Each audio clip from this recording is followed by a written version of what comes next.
We do have a quorum, so I will call this meeting of the Madison Plan Commission for February 26th, 2024 to order. First, we will have some information from our technical facilitator. All right. Welcome to our virtual meeting. If you lose connection at any point, you can reconnect by clicking the link or calling the number in your original email. Members and city staff members, please activate your video and keep it on for the duration of the meeting. Staff, please activate your video when you're speaking. Use the raise hand feature when you'd like to be recognized to speak, ask questions, or request a roll call vote. Lowering your hand will take you out of the queue. Members of the public who have registered to speak, the name you entered in Zoom must match the name you entered in registration. You will remain muted until called upon.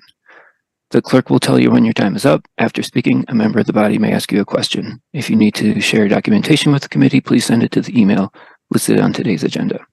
Chair, the floor is yours. Thank you. Agenda item 1 is Plan Commission public comment period. Heather, do we have any general public comments? No. All right.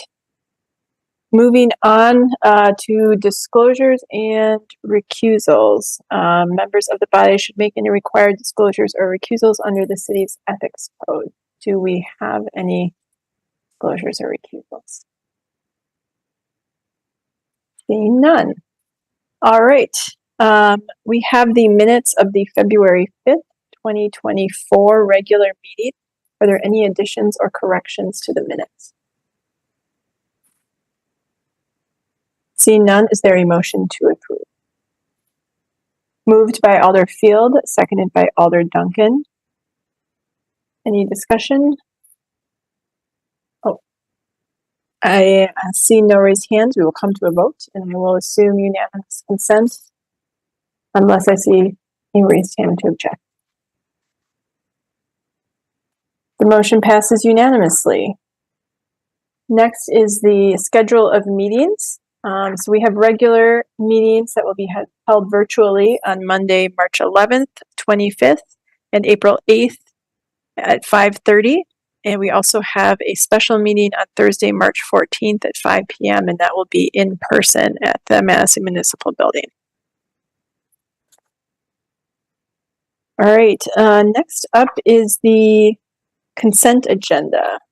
It is the custom of the Plan Commission to remove from the agenda those items on which staff believes an applicant has been sufficiently reviewed to support approval with all of the conditions placed upon it by the various city departments, and in which the applicant accepts those conditions, and there are no individuals who have registered to speak in opposition to those items.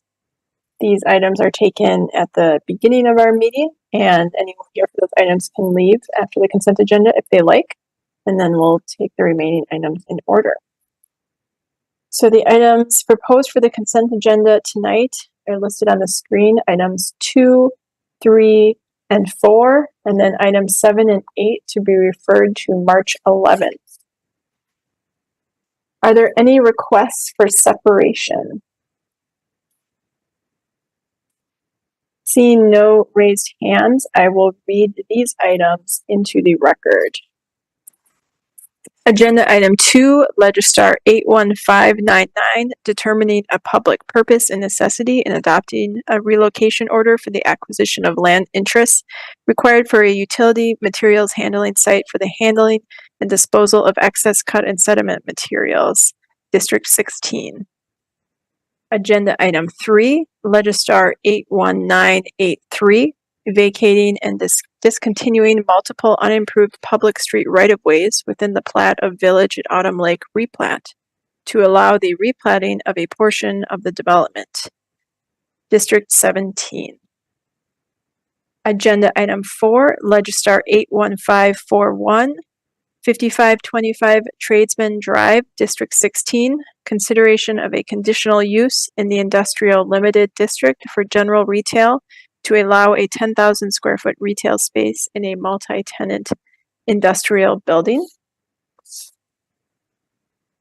And agenda items 7 and 8 to be referred. Agenda item 7, Legistar 78634, 139 West Wilson Street, District 4, consideration of a demolition permit to demolish a 4-story building. And agenda item 8, Legistar 78635, 139 West Wilson Street. Consideration of a conditional use in the UMX district for a multifamily dwelling with greater than 8 dwelling units. Consideration of a conditional use in the UMX district for a new building greater than 20,000 square feet and more than 4 stories. And consideration of a conditional use for projections into the Capital View preservation limit, all to construct a 16-story apartment building with 320 units. Is there a motion to approve the consent agenda? Motion to approve. Motion by Vice President Figueroa Cole, seconded by Commissioner Heck. I will open the public hearing and close the public hearing, and we'll move to a vote, and I will assume unanimous consent unless I see a raised hand to object. The consent agenda passes unanimously. All right, next up is agenda item 5, Legistar 81555, 5702 South Hill Drive, District 19. Consideration of a conditional use in the SRC1 district for a school, public or private. First, we will hear, I think, from planning staff. Yes, Colin, go ahead. Thank you, Chair. So before the commission now is a conditional use to reuse a former place of worship at 5702 South Hill Drive as a private K through 12 school in the SRC1 district. The school, Charis Classical Academy, has operated since 2012 without a permanent physical location in the Madison area and currently enrolls approximately 170 students. In the staff report, staff provided comments regarding Standard 5 that I'll touch on very quickly. Regarding Standard 5, the traffic engineering staff have reviewed the drop-off and pickup plan, which is usually a primary concern for schools, and believe that the queuing as shown in the submitted plans is adequate. Zoning staff have also recommended a condition of approval requiring additional bicycle parking to comply with the code minimums. But when considering the provision of the adequate bicycle parking as recommended by the condition, the size and arrangement of the parking lot for queuing, and the enrollment estimates and schedules provided by the school, staff believes that Standard 5 and all other applicable conditional use standards can be met. After the public hearing, I am more than happy to take any questions. Thank you, Colin. I do believe we have at least one registrant, so I will open the public hearing. Heather, can you read the registrant into the record? Certainly. First registrant is David Berner of Whitehall Drive, in support representing Charis Classical Academy. David, you have 3 minutes. Well, good evening, everyone. Thank you for your time and your service to the community. I'm Dave Berner. I live at 610 Whitehall Drive, Madison.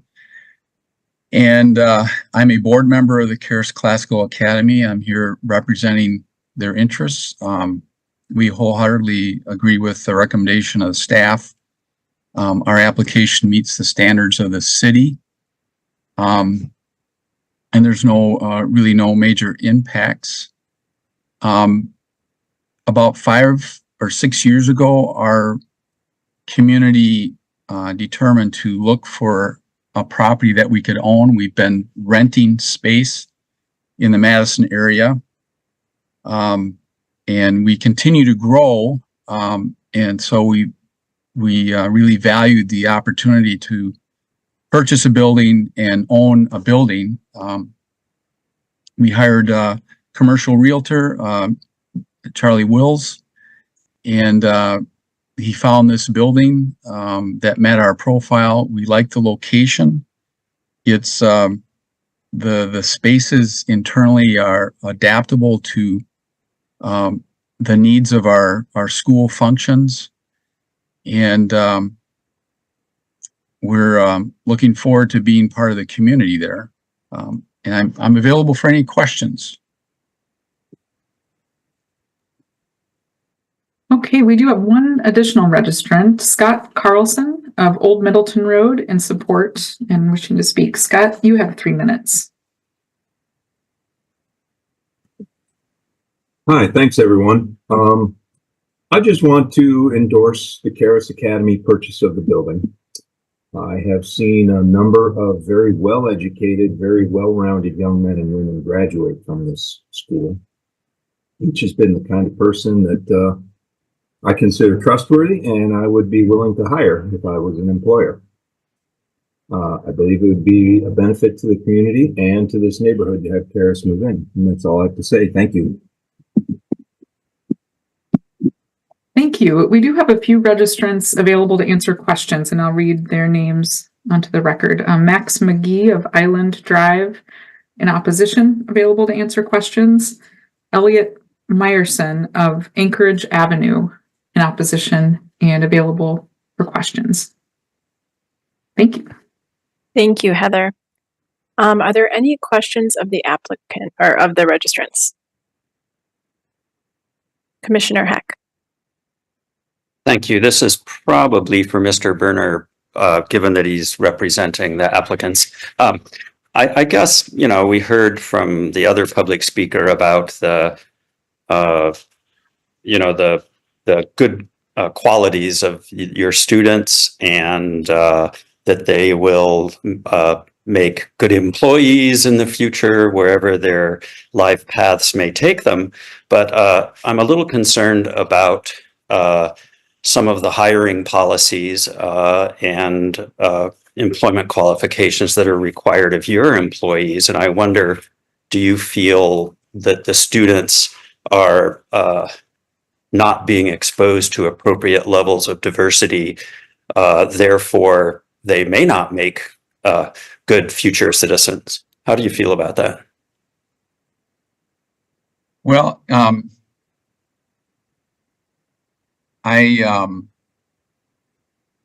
curious about the zoning implications of that. Is that within the purview of the Plan Commission to evaluate our hiring practices? I mean, I would answer any questions about the zoning application. With the chair's permission, I can answer why I'm generally, we don't take questions, but I understand your question. I think that it's related to approval standard number 1, that the established maintenance or operation of the conditional use will not be detrimental to or endanger the public health, safety, or general welfare. So whether or not your hiring practices impact that standard of approval is to be determined, but that's the motivation for my asking that question. Well, you know, I'm not an attorney. I think that's subject to interpretation. If that's the best answer you can give, I will cede my time and we can move on. Thank you, Commissioner Heck. Are there any other questions of our registrants? Seeing no raised hands, I will close the public hearing. Are there questions of staff? Commissioner Heck.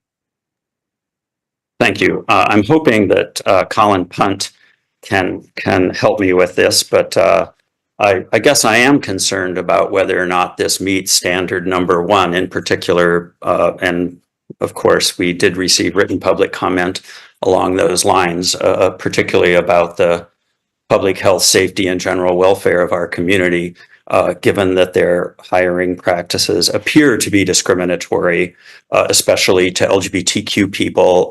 So Colin, can you help me with whether or not our equal opportunities ordinance applies in this situation? Yeah, I can certainly give it a shot here, and I will note that the city has very qualified civil rights staff that cover these issues. Unfortunately, we were not able to get anyone here tonight, but I'll say that there are, I guess, what you would call carve outs for religious organizations to have the opportunity to limit employment to people with the same religious beliefs as stated by the organization in the Equal Opportunity Ordinance.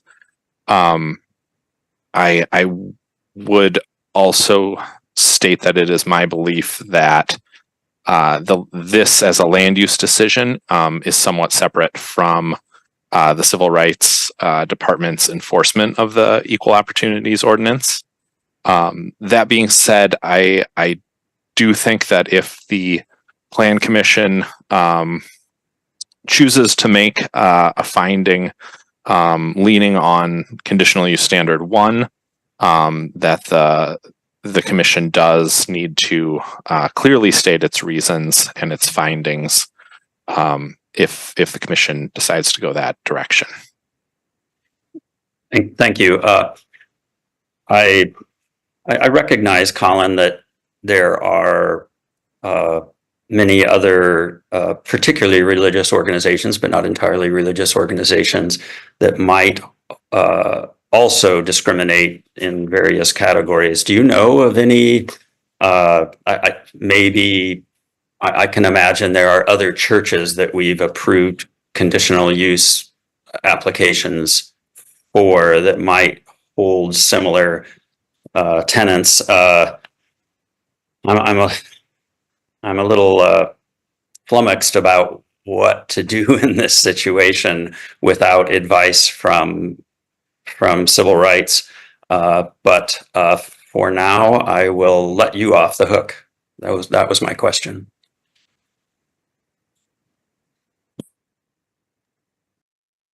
Thank you, Commissioner Heck, for your questions. Are there any other questions of staff?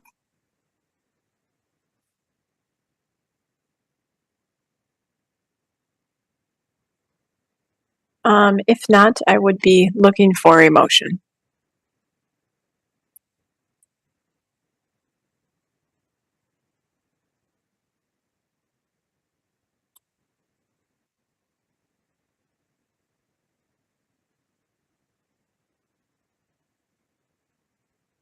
I guess I'll raise one other question of staff. Given that this is a conditional use, will it still go to the council for approval after this? No, it would be a decision of Just the by the Plan plan. Commission, so it wouldn't automatically go to the council. And I think I do want to build on what Colin was saying, that we as staff do believe that the conditional use standards themselves are met with this application.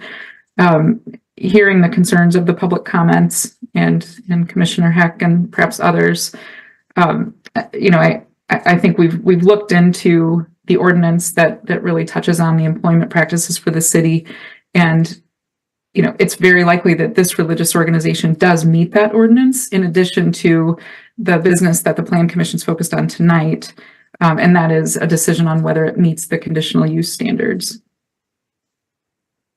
Thank you, Heather. I appreciate that clarification. Okay, so I move that the applicant meets the standards for the conditional use on this application.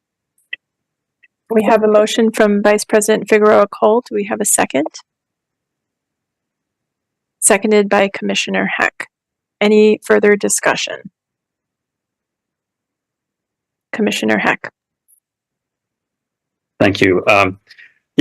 Thank you for listening to what I had to say and what my objections to perhaps are more to this particular organization than the application, but I wanted to explore whether or not we could consider standard number 1 with regard to this application.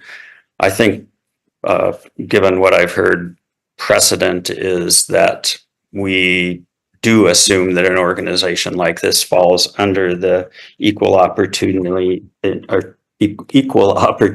Ordinance, the section about exemptions for religious organizations. I really wish the language of that ordinance was tighter, but it is not. So it seems that we don't really have much of a choice. So I seconded the motion despite really finding the employment policies of the organization to be discriminatory and frankly somewhat disgusting. Thank you. Thank you, Commissioner Heck. If there's no further discussion, we will move to a vote, and I will assume unanimous consent unless I see a raised hand to object. Seeing no raised hands, the motion passes unanimously.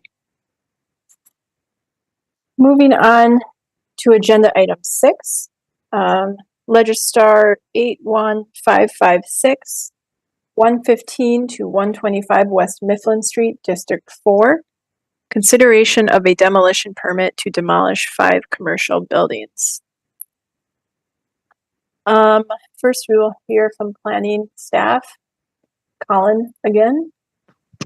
Yes, thank you again. So now before the Plan Commission, our demolition permit requests to demolish 5 single-story commercial buildings at 117 to 125 West Mifflin Street. The applicant originally requested approval to demolish the 5 single-story buildings addressed on West Mifflin, as well as a 3-story building addressed as 15 North Fairchild Street. The applicant subsequently amended the demolition permit request to remove consideration of 15 North Fairchild Street, so that building is no longer under consideration for demolition permits.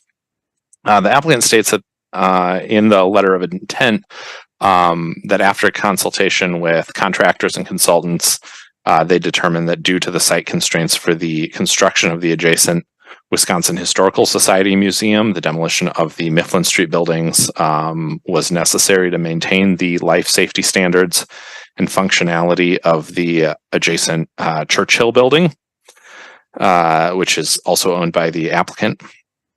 The applicant also has stated that by allowing the Historical Society to use the post-demolition Mifflin Street site for construction staging, they believe there will be minimized impacts on the Mifflin Street Plaza, which may include tree removals and increased pedestrian access. The applicant has not presented a proposal for the future development of the site at this time, though. Staff brought up a few discussion points regarding the standards for demolition permits. Regarding standard 4, at its December 4 meeting, the Landmarks Commission found that the 5 buildings from 117 to 125 West Mifflin Street do have historic value for their architectural significance. They are buildings that the Keeper of the National Register determined are contributing to a proposed National Register Historic District for State Street, which was not created. The buildings also represent, or the Landmarks Commission also found that the buildings represent the work of Philip M. Homer, an architect of note, and are an intact example of an arcade-style building that's rare in Madison. The Landmarks Commission did recommend that if the buildings are proposed for demolition, that the applicant preserve as much of the terracotta along the front facade as possible for future reuse. Staff also brings up standard 7, which includes references to the previous 6 standards, and states that the Plan Commission shall consider the factors and information specified in item standards 1 through 6 and find that the proposed demolition or removal is consistent with the statement of purpose of this section and with the health, prosperity, safety, and welfare of the City of Madison. So in applying this standard, the Commission must consider the information as presented and the advisory recommendations and make the findings related to the demolition section statement of purpose regarding the overall health, prosperity, safety, and welfare of the city. As the historic value of the buildings has been raised by the Landmarks Commission, staff advises careful consideration should be given to the Landmarks Commission's finding. However, staff notes that the Plan Commission is the deciding body on the demolition requests, and staff does not believe that the Commission is precluded from approving the requested demolitions should it find that the applicable standards are met. That all brings me to state that on balance, considering the provided information in the adopted plan recommendations, staff does believe that it may be possible for the Plan Commission to find that the standards are met. However, if the Plan Commission cannot find that one or more of the standards of approval are met by the application, the Plan Commission should, as always, note what standards are not met and the reasoning, and place the request on file without prejudice. And again, after the public hearing, I'm available to answer questions. Thank you so much, Colin. We do have registrants, so I will open the public hearing. And Heather, can you read them into the record? Thank you. Yes. At first, we have a group of 3 registrants representing the Wisconsin Historical Society who will use a collective 9 minutes of time. And it will be Ethan Schwenker of 122 West Washington Avenue, Wes Mosman Block, 816 State Street, and George Austin of Chamberlain Avenue. Collectively, you'll have 9 minutes.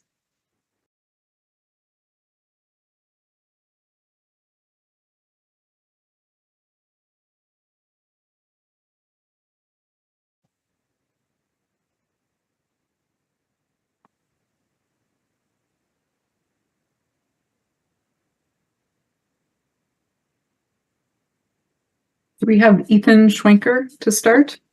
It looks like they're all unmuted. Okay. I can see myself talking now. All right. Thank you. Thank you, Colin. Thank you, commissioners. My name is Ethan Schwenker. I'll be speaking for the applicant. Joining me, as Colin mentioned, will be Wes Mosman Block and George Austin, representing the Historical Society. Next slide, please. Our agenda is to give you all a brief overview of the site, some project background, some further color on standards 4 and 6, and with time, the renderings of the site during and after the History Center's construction and our plans for the site's future.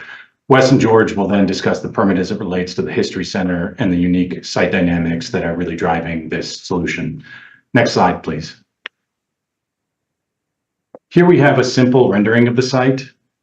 Key to understand this site is the alleyway there highlighted in green that goes from Mifflin Street to the Churchill Building and 15 North Fairchild. That alley provides ingress and egress for all the tenants, customers, and public going to those buildings in blue from West Mifflin Street. And indeed, the Churchill's building's fire escape actually exits into that alleyway and is one of the 2 methods of egress that's required. Next slide, please. About the subject buildings themselves, as Colin mentioned, they are identified in the city's downtown plan as underutilized and obsolete or obsolete, with the future use provided as downtown core mixed use, which is the highest development density in the city. Next slide, please. To help your decision, we want to address just those 2 standards that were called out in planning staff report. As for standard 4, under the City of Madison's Historic Preservation Ordinance, this building is not designated, nor are these buildings designated in any listed historic district. Indeed, the city's downtown plan itself designated them as underutilized and obsolete based upon factors such as condition, architectural character, and land valuation. Next slide, please. While we are not making the argument that the buildings are themselves unsafe, as that is not a necessary condition of demolition, we did want to add some color, specifically that we did meet with DAT, the Madison Fire Department, and Madison Police Department, and no one in those meetings indicated any concerns with the removal of these buildings, only that with respect to the Madison Fire Department, that access to the fire escape be maintained at all times, and that with respect to the Madison Police Department, that in the event that they are removed, that a future site have controlled access to dissuade illicit activity. Next slide, please. This slide is critical as it shows how movement of access will shift from along Mifflin to coming in off Fairchild, and by doing so, alleviate the ingress and egress concerns going on during construction. It also prevents unnecessary and risky commingling of tenant and public traffic with construction traffic. Next slide, please. This rendering indicates what the site would look like if we are not in a position to move forward with our intended development. That is, it will return to the parking area will return to its existing location and the space converted to a controlled amenity space. And next slide. Finally, insofar as it's been asked by the neighborhood, our intent for the site after the History Center's usage is to build a high-quality mixed-use project, which includes residential, retail, and potential hospitality uses. This future development will focus on activation of the Mifflin-Fairchild intersection, as well as the interconnectivity to the existing buildings with limited and shared underground parking consistent with downtown plans. Now I'll kick it over to Wes. Good evening. My name is Wes Mossenblock. I'm the Deputy Director and Chief Operating Officer for the Wisconsin Historical Society. And I just want to clarify that the Wisconsin Historical Society is not the applicant here. That's Hovde Properties, but we are appearing in support of the application. And you have the letter in our file outlining the process we've been through in our discussions with Hovde Properties. The Wisconsin Historical Society was in front of the Plan Commission in August of last year with respect to the new Wisconsin History Center. Let's go to the next slide here. Thank you. Since that time, we've been progressing with our design, and we will be prepared to begin abatement of the 3 buildings that the new History Center will replace as soon as May, with demolition to begin in August and construction scheduled to start by the beginning of next year. As part of the city's approval of the History Center plans last year, the city approved the use of the Mifflin Plaza as a construction staging area. A key assumption of our staging plan was to also utilize the alley behind our building that we share with Hovde Properties. Over the last 7 months, through our discussions with Hovde Properties regarding a number of issues that must be coordinated to build the History Center, it has become clear that the closing of this alley during construction is not an option. Hovde Properties brought forward an alternative staging plan that is before you today, which addresses the issues that were identified and creates a safe construction site and surrounding environment for all parties. We support this plan. We understand and respect the mission of the Trust for Historic Preservation and understand that they've opposed the demolition permit. And I want to offer a couple comments about that. In 2018, when the History Center project was envisioned as part of a larger mixed-use development that would have encompassed the majority of Block 75, including the buildings in question today, we held multiple focus group sessions around Madison, sharing our plans for a new museum center on Capitol Square. Through those information sessions and in discussions directly with the Madison Trust for Historic Preservation, we heard a number of concerns regarding our plan and the impact it may have had on the future of the Churchill building. And as we all know, our plans have progressed since then, and we're very pleased that the new plan for the History Center will ensure the preservation of the Churchill building. There are a number of issues that we're coordinating with Hovde Properties related to that building, including repair of the foundation and monitoring of the structure throughout our construction process for a new center. In our 2018 focus groups, we did not hear concerns regarding the demolition of the West Mifflin Street arcade buildings. And we took careful consideration as to the status of those buildings in our analysis. The arcade is not designated under the City of Madison's Historic Preservation Ordinance, nor is it part of any listed historic district. And although, yes, it was determined to be a contributing building to the eligible but not listed State Street Historic District, its integrity is not strong enough to make it individually eligible for the National Register of Historic Places. That said, we recognize and respect the fact that Trust does not share this position. Based on our analysis of the buildings, the site, and its logistical issues that need to be managed and coordinated with Hovde Properties, and combined with the city's identification of this site as one to be redeveloped, we are comfortable supporting the plan because it keeps the Wisconsin History Center on schedule and provides a bridge to the future redevelopment of the site. And on behalf of the Wisconsin Historical Society, we thank you for your thoughtful review and look forward to breaking ground on the new History Center in the near future. And I'm going to turn over to George now. Thank you, Wes. And to go to the next slide, constraints. There we go. I am the agency representative for the Wisconsin Historical Society, coordinating the planning, design, and construction of the new History Center on the site on the Capitol Square. What I'd like to do is just add a little bit of deeper dive into the issue of the site and the kind of issues we had to grapple with that brought us to tonight's meeting. I think it's safe to say that this is a tight urban site, but that's not unique in downtown Madison. There's many, many tight urban sites in downtown Madison in the original footprint of the city. But what is unique about this application is the 12-foot private alley easement that has been alluded to in this presentation. That 12-foot private alley is governed by a private easement agreement executed in 1900 and serves the adjacent Churchill building at 18 North Carroll Street and the 15 North Fairchild Street property, both owned by Hovde Properties. The Historical Society and Hovde have worked together for the past 7 months, as Wes mentioned, to try to find a way to build the center and keep the alley open for pedestrians, deliveries, and automobile passage in a safe manner. Closing the alley was not an acceptable option for Hovde Properties given the impact that would have on their properties and their tenants. In order to really understand this more deeply, the Society and Hovde Properties. Sorry, that's time. That's the 9 minutes. So I should. Okay, our next registrant is Kurt Steggy of Cambridge Road, representing the Madison Trust for Historic Preservation. Kurt, you have 3 minutes. Okay, I assume you can hear me. Yes, we can hear you. Okay, thank you. A preliminary matter, and it shows my ignorance, I'm afraid, but the letter of intent is amended, dated February 21st, 2024,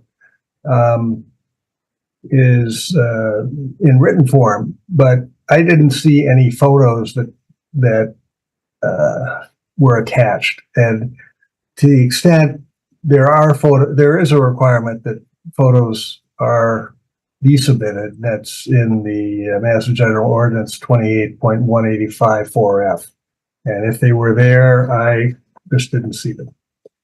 I'm going to make a few comments about the buildings that you see in front of you. This is a 1956 view of the Mifflin Street Arcade. There are 5 individual buildings, individual addresses. You can see that they had access in the middle, typically, and it was inset. You can also see there were pediments on the tops of the building. There are 2 in this photo. The applicant for the demolition only very recently acquired 117 West Mifflin. That's the former Silver Dollar. However, the 119 West Mifflin, shown here with Sybil's, I think it's Sybil or Sybil's hats, they've had that for 28 years, 1996. They've had 121 Douglas China for nearly 40 years. Same for 123, and I can't see who was there. And then 125, approximately 35 years. That I remember as being inhabited by Western Union. So there are longstanding objections, irrespective of what the applicant has said, to the both demolition of these buildings going back to about 2000, and also to letting the buildings deteriorate. They are largely intact. My understanding is that the reason there is a loss of pediments is that the current owner opted some time ago to remove them. An action that is consistent with similar efforts made elsewhere in Madison to essentially degrade a building in order to undermine its potential for landmarking. That's time. Thank you. And the next registrant is Christian William Overland of State Street, representing the Wisconsin Historical Society, speaking in support. Christian, you have 3 minutes. Good evening, City of Madison Planning Commission. I'm Christian Oberlin, the CEO of the Wisconsin Historical Society, and I'm appearing in support of the demolition permit for 115125 West Mifflin, the buildings that are east of the current Wisconsin Historical Museum. Our team in the society has actually been working diligently to advance the design and the development of the Wisconsin History Center, which is anticipated to open in 2027. We've interviewed over 5,200 residents from 55 places in Wisconsin, and 6 of those places, as previously discussed by Mr. Mossman Block, were sections in Madison where residents supported our plan, and which he stated ultimately included preserving the Churchill Building. We've also met with and received private funding from over 465 donors from every region in Wisconsin, and of course, our beloved city of Madison as well. And they've contributed $52.6 million to the building for the History Center. After months of discussion with the Hovde Properties, a mutually agreed path has been forwarded on and has been identified to construct the new History Center. The approach really requires the approval of the demolition in front of you today, which is necessary to meet the Hovde Brothers Properties requirements for maintaining access and, of course, safe conditions adjacent to the construction staging area and for all the businesses in the area as well. But the bottom line for us is the approval of the permit allows the Wisconsin History Center to proceed on schedule and to deliver what the residents of the city of Madison and the state of Wisconsin are really looking forward to as a public museum that will help them with their world that they live in today. The buildings in dispute are also zoned in the city of Madison's downtown core, and the city has slated them for redevelopment for the maximum density and height limit. So thank you for your consideration of this important plan, this permit in front of you today, and for the significance of the public project that we're looking to build and to stay on schedule for the city of Madison and the state of Wisconsin. Happy to take questions later as well. Thank you. Thank you. The next registrant is Doug of West Washington Avenue, representing Hovde Properties and speaking in support. Doug, you have 3 minutes. Really not much more to add, just that we've been working closely with the Historic Museum on this plan, and it's all about the health and safety of our tenants and keeping the access to the Churchill and the Hovde building open.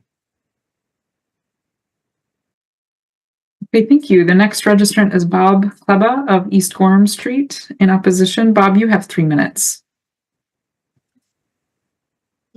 Thank you, Ms. Stouter, Chair and Commissioners. I find it exceptionally ironic that the Wisconsin Historical Society is lobbying for not only the demolition of significant historic resources in Block 75, but also almost half of the whole block. Their goal appears to demolish our cultural history in this block. And I want to draw attention to the argument that this alleyway needs to be opened up and kept safe for their the Hovde's tenants. An argument which we hear the Wisconsin Historical Society vociferously argue for. That alleyway, which you see going around building number 6, still is exposed to the parcels 8 and 9 that are going to be demolished in the upper right-hand corner of this site plan. So ultimately, customers and visitors to these buildings at 15 North Fairchild and the Churchill building are not using this. I understand that the tenants may use it, but easily some arrangement using one-way signaling could be set up to provide safe access to this site. I think that safe and access is a spurious argument. I have noted in the letter that I sent earlier today that there are 6 buildings currently under construction or proposed that have absolutely no access to their site other than parking spaces along the road. And we've seen a 10-story building go up recently at Gorham and State Street. And all they had was one lane on Johnson Street where 30,000 vehicles drove by without any obstruction every day. So based on similar nearby developments, Wisconsin History Center has a larger staging area that's already been approved on Mifflin Plaza. And we've not heard from their construction company what exactly is going on with that, why they need extra staging area. And ultimately, there is no convincing argument for the demolition of the Mifflin Arcade. And given the historic significance of these buildings, the Plan Commission needs to consider that the application for demolition does not meet the required standards. I encourage the commission. That's time. Thank you. The next registrant is Cynthia Rowling of Orchard Drive. In opposition, Cynthia, you have 3 minutes. Thank you. I'm opposed to the destruction of the Mifflin Arcade buildings, and I'll tell you where I'm coming from. I'm an anthropologist. I taught at Edgewood College, and I also worked at the Detroit Historical Museum in the education department for years. And I'm a longtime resident of Madison. From my background studying and teaching about cultures, I can vouch for the deep importance of valuing and maintaining cultural continuity and avoiding unnecessary disruption of cultural elements, including buildings, in the way people manage their communities. So I question the value of destroying historically significant buildings, in contrast to the value of retaining some recognition of the community significance of those buildings. Such an approach is linked to healthier community life overall. So I would urge you to take this into consideration in deciding the fate of these deeply rooted structures, the Mifflin Arcade buildings. Thank you.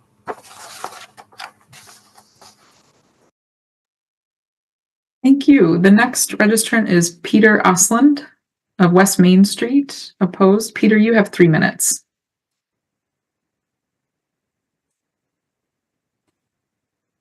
Thank you. I'd like to address Demolition Standard 6 regarding the conditions of the buildings. As the staff report notes, the applicant has not provided any detailed information on the condition of buildings, nor have comments supporting demolition been received by the fire department, police department, or building inspection. In response to Standard 6, the applicant has stated demolitions necessary to support the construction of the Wisconsin History Center. Demolition for the purpose of constructing an adjacent building does not meet the requirements of Standard 6. Further, the applicant has suggested that a 40 to 69-foot working clearance around the building is required for this new construction. It's clearly not the norm if we look at recent construction downtown. We'll see that virtually all new buildings fill the lots, so there is no on-site space for staging. And there are no examples that I'm aware of where an adjacent building was demolished solely to provide a staging area. Here are several examples of construction downtown that contradict the applicant's suggested requirements for working conditions. 121 East Wilson Street is a 14-story building under construction with access only from the parking lane of East Wilson. There are existing buildings immediately adjacent on 2 sides and the railroad corridor on the 4th. The Moxie Hotel on the 800 block of East Washington is a narrow 9-story hotel with limited frontage on East Washington and on East Main. There are existing buildings immediately adjacent on both sides, including some single-story structures. Or 131 West Wilson, The Moment, a 15-story apartment building with a single street access, is not requesting demolition of the 3-story apartment to the west of it. In fact, the previous 12-story building on the site was demolished without the need to remove the adjacent smaller building. I could go on with others, but I don't believe that's necessary at this point. And as I stated previously, demolition of the building to allow construction of the adjacent site does not meet the requirements of Standard 6. And I'd note that in the slide that George Austin was showing, at the end there. The construction fencing that was shown there only impacts a small portion of the immediately adjacent building on West Mifflin, which was a Silver Dollar. So there's not a need to demolish the buildings to provide access to the other buildings off of, because the existing alley from Fairchild Street to the back of those buildings is going to remain and be used. And if the option is to provide parking rather than access to the buildings, that would be the owner's choice, but not a standard, not a rationale for demolishing these buildings. So I'd urge you to deny this demolition request. Thank you.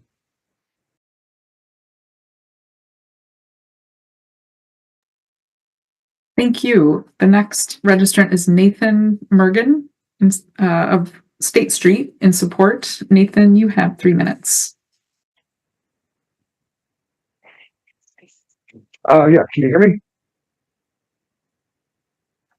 Yes. Can you hear me? Yes, we can hear you. Thank you. So I'm a business owner on State Street. The back end of my building goes up against the proposed construction site and the proposed demolition of the building. What I'd like to say is there's a lot of conversation about the historical value of the building. The reality of it is that the building is presently empty. There is a lot of crime around the building. I'm the person who believes in the broken window theory, and we have rampant drug use, prostitution around this area, and unless there's another proposal for the building, or if the Historical Society wants to do something with it, then yeah, okay, go ahead. But I don't hear the Historical Society proposing any solutions to the empty building, which is mold-ridden, really an eyesore at this point. You know, the romantic photographs of what was past is great, but that's not what's present. Present is a lot of cover for a lot of illicit things that are happening in the area. So with that, I support the demolition of the building, and at the same time, hope that'll help remedy some of the problems that we have on that block. Thank you. The last registrant is Lynn Bjorkman of West Lawn Avenue, representing the Madison Trust for Historic Preservation and of West Lawn. Oh, yeah. Sorry, speaking in opposition. Lynn, you have 3 minutes. Thank you.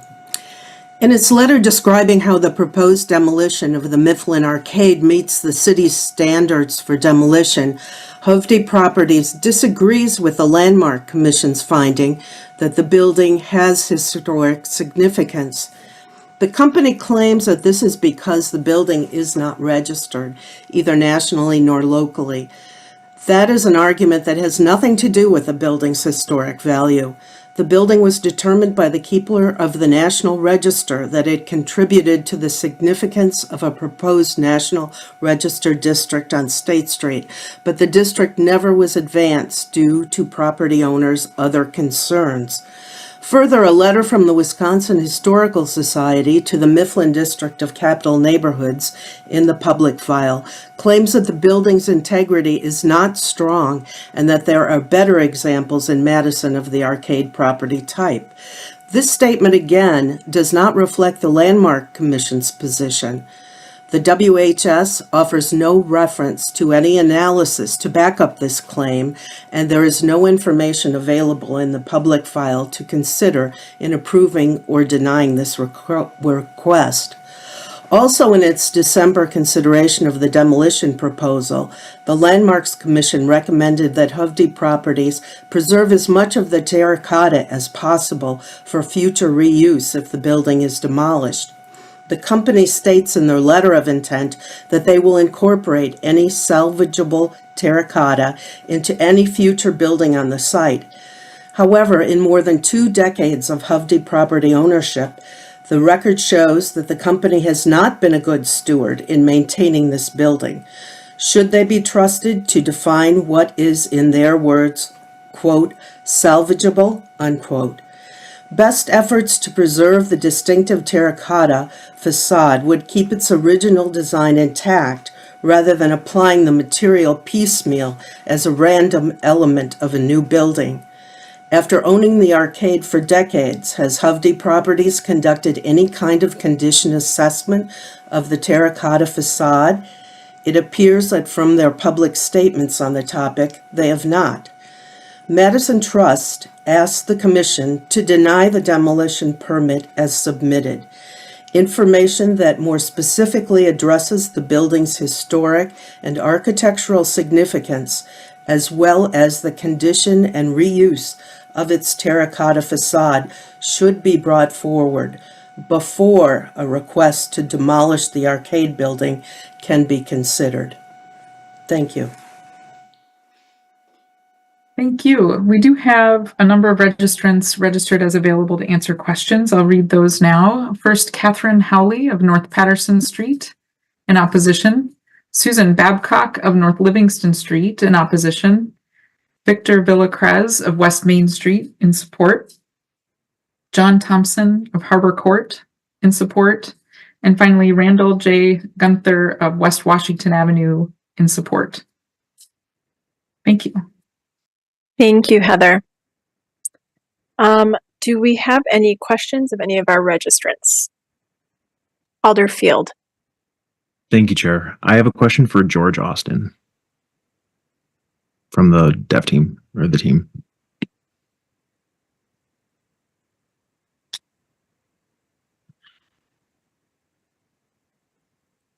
Do we still have George? Can we get George? There he is. Hi there, George. Thanks for sticking around. I was wondering if you wanted to finish your thoughts about the site challenges or the details you were trying to describe about the site.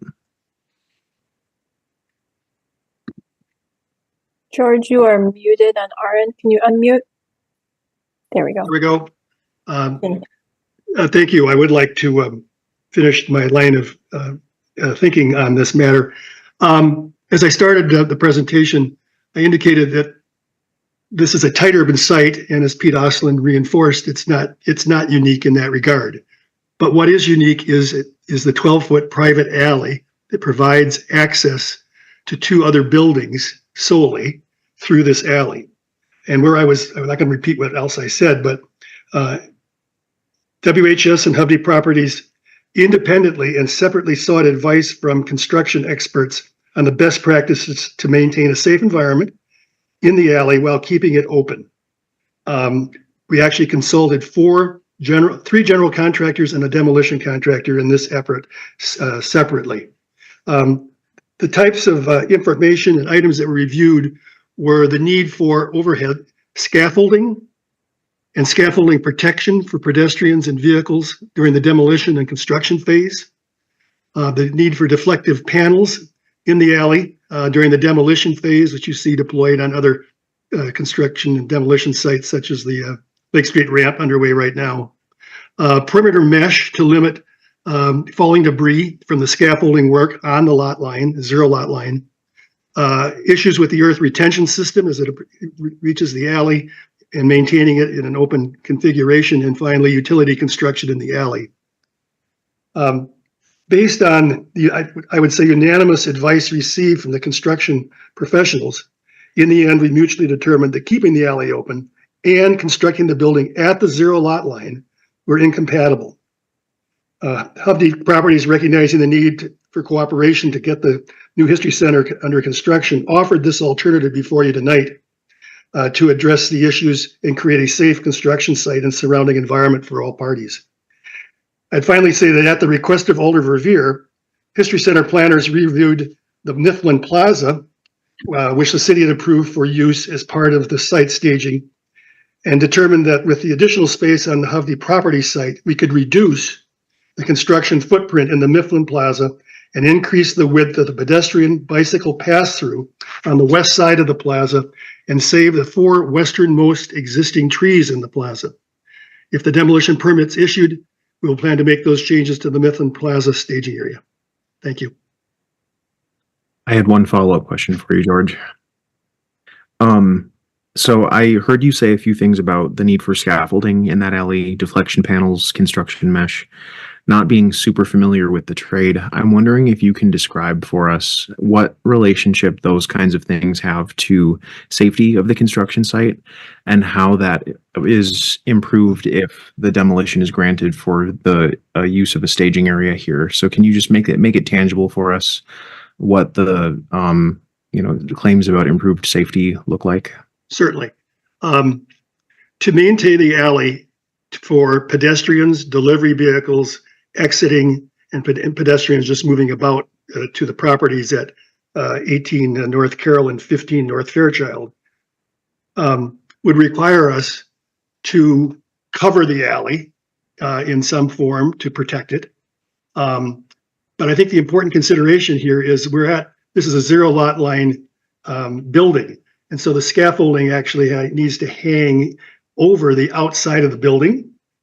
And with that, the protection. So the issue is if it's an open alley, whether you've got flag persons or not, materials can fall from upper stories under construction. And as I indicated, the construction general contractors couldn't see this as a safe situation. Could we do it? We probably could, but we think in the end, it compromises what we're trying to achieve as a safe site for our neighbors and for the neighborhood in general. And so that's what's been driving this. It's the alley and the need to keep it open and the incompatibility of constructing on it and over it during this period of time. And what Hovde has offered is to take that access out of the alley, turn it perpendicular off Fairchild Street, and then cut a new entrance into 15 North Fairchild to allow those vehicles to enter outside of the construction zone. And I hope that was responsive. Thank you.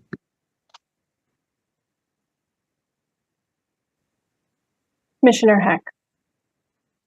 Thank you. I have a question for George also, maybe a couple of them. George, is there I guess it's the north side of the Fairchild building, there currently is parking and access to the Churchill building and the Hovde building. Is that correct? Yes, there is angled parking adjacent to the former Silver Dollar Bar on the alley. Correct. And why can't that access be used during construction to get to the Churchill and the Hovde buildings rather than the 12-foot alleyway on the eastish side? When you consider the zone, which is considered to be prudent, where materials could actually fall from the building, it takes that 12-foot alley and that additional probably about 10 to 12 feet of the space where that angle parking is. So it was part of, you can't leave that open and close the 12 feet and have a safe situation.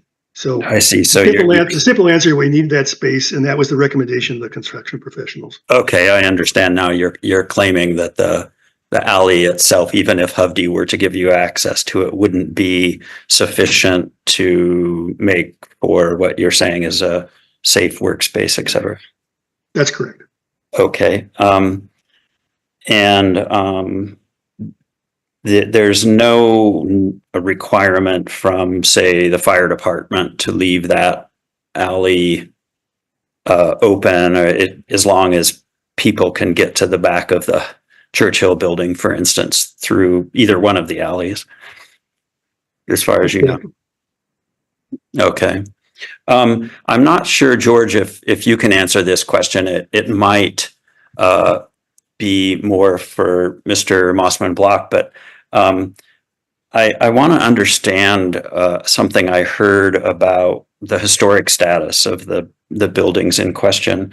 I thought I heard, something that effectively said that these buildings were not deemed historic enough to be on the National Register.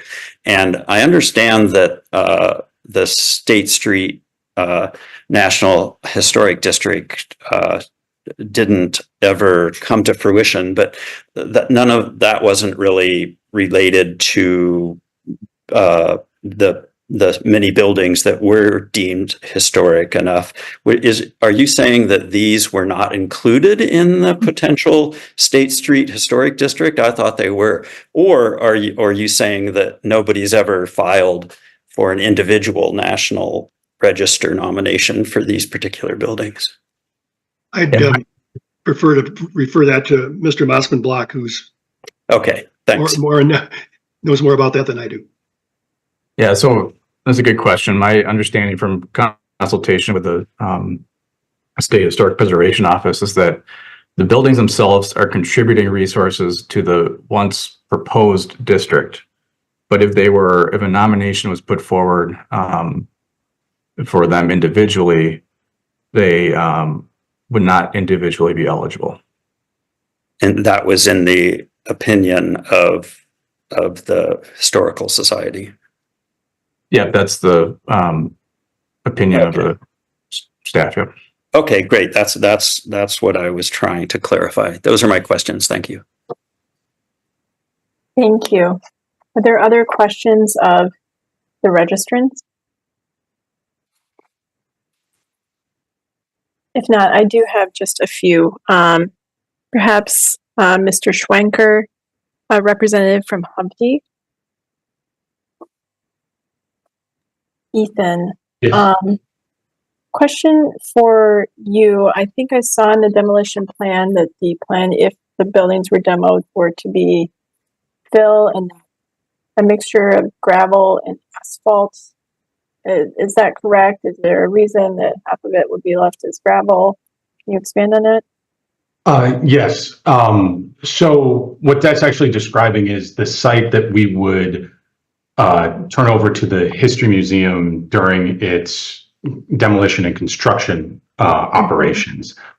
When those operations have concluded, if we are not in a position with an approved project going forward, which again is our intent, then it would be to shift that back to sod and grass it in the normal course that and turn it into that private amenity space that we're talking about. So if your question is it just going to be a gravel pit? That's not what the intention is. That's just during their construction. Post-construction, it would be a gated or a controlled amenity space. Thank you very much for that clarification. Can you also, one of the neighboring property owners expressed some concerns about some of the activity around that building. Can you describe any security measures that you have had in place for those buildings over the last many years? Yes, we have had, so it was brought up on a few other that, well, you've owned these buildings for a while, and part of what we talked about was this joint project for years. So they actually necessarily were sort of held vacant. I just wanted to touch on that. There was a reasoning behind it. But to your question, we've installed cameras. We do have a security team that monitors it. We're doing what we can because there are real site problems here, and there has developed, as many folks know, at the top of State Street, some issues. We do have activities in place to try to cut down on that, but without it being a utilized space, and somewhat with the nature of what the Silver Dollar was as being a bar for so long, it was hard to control those during the late nights. So going forward, we would have camera space throughout that alley and through the construction site as well. Thank you, Ethan. And I do have one more question for Wes Mosman Block.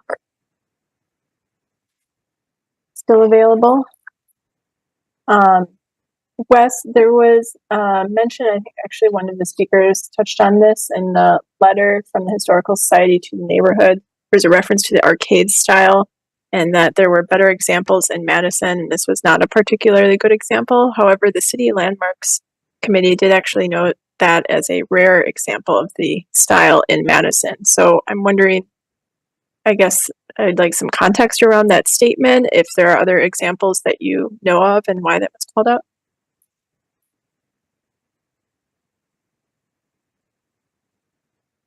Yeah, it's again, the statement around the properties, is the assessment of the State Historic Preservation Office. And I don't have for you a list of other specific properties to mention here. Okay. Thank you. Are there any other questions of the registrant? Commissioner Heck. Thank you. This is for Mr. Schwenker, I believe.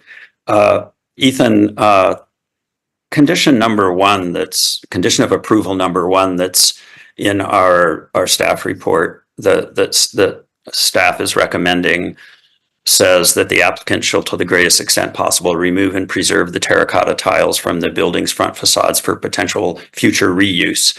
In your letter of intent, you indicate that your potential future reuse would be on site. Isn't that correct?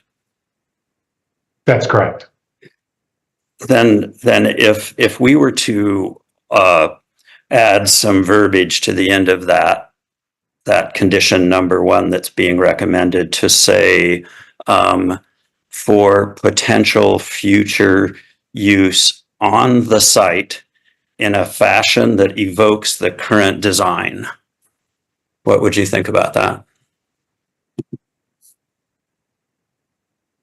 I don't think I have any immediate concerns with that. Our intent is to, if it can be salvaged, we'll reuse it on that current site with the new development. And I'd imagine, I think we could work with that language.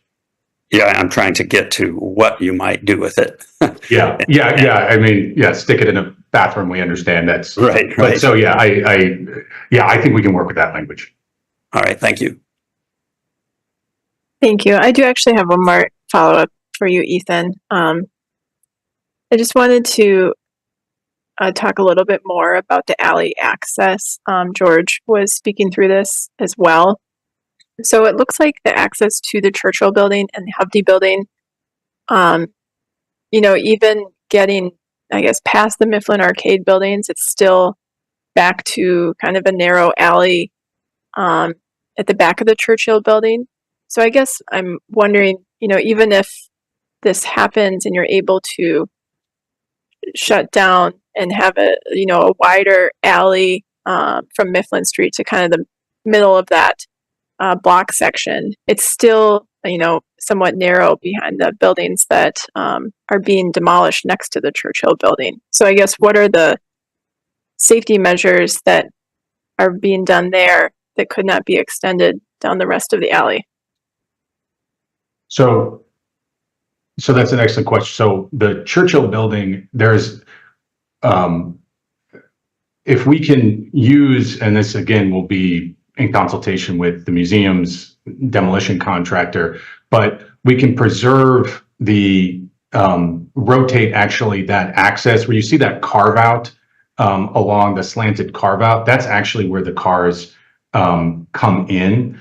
And we are actually going to punch a hole through the building, the 15 North Fairchild building, to allow cars so that they are not trying to work through there. We're also working to shift the parking and trash service all to within that 15 North Fairchild. So, and make it only pedestrian, which hugs it as close as possible to give them that sort of clearance. So you are saying that vehicles will be able to go in the alley off of Fairchild Street, cut kind of under the corner of the building, and access the back of the Churchill building and the Hovde building? Correct. Yes, they would go in. So we would shift that where it's coming in off of Mifflin, and sorry, it's easier with the diagram, but where it's coming off of Mifflin and that slanted access, we will actually shift that south so the cars would come in off of Fairchild through a temporary curb cut and then into that North Fairchild building. We would then also move the big trash in services into that North Fairchild building, again, making it pedestrian only egress through that Churchill area. Thank you for that, and thank you for bringing up this slide, Colin. Oh, yes. I guess while we have it here, is there a reason that could not just stay, if the buildings were to remain, that instead of having those parking stalls, you would just have the existing alleyway going back to this access point? So the existing alley is actually not wide enough to make that turn along there. It's only, and I think we have maybe another slide that shows exactly how narrow it is, but they cannot actually fit through there. So we would still, if anyone was going to that Churchill building, still need to proceed along that 12-foot private alley easement, and that includes fire and our tenants. So this is a way to actually allow that turn into the Fairchild building, so that again we can maintain that egress during their construction and don't have to shut down or commingle that traffic. Okay, thank you, Ethan. Yep. That's it for my questions. Do we have any other questions for our registrants? Seeing no raised hands, I will close the public hearing and we'll move on to questions for staff. Other questions of staff? Vice President Figueroa Cole. Thank you, Chair. I have a couple of questions for staff here. So my first question, again, just to refresh, just to level set the situation here. Is it required for the applicant to specify the future use of what's going to be there in order to request a demolition? No, the applicant does not necessarily need to have a specified future use. We do have situations where landowners will request a demolition, and if there is no future use, ordinance states that any building that is removed, the ground needs to be graded, filled, and then covered with grass, seed, or sod. So therefore, denying this demolition because we don't know the future use is not an option. That is not a choice, correct? Yes, the standards would not permit denial for lack of a future use. I think Alder Heck tried ask some questions there about putting a condition on this condition for the use of materials. So does that mean that that future project, whatever that might be, will then automatically become a conditional use because it has conditions that we impose today? My assumption, based on the very preliminary images that Mr. Schwenker showed, is that anything that they propose here will likely be a conditional use. The scale of the building will almost undoubtedly trigger a conditional use. So it's not a guarantee, but I think very likely, given the location and the intensity of development that could occur there, that it would be a conditional use regardless.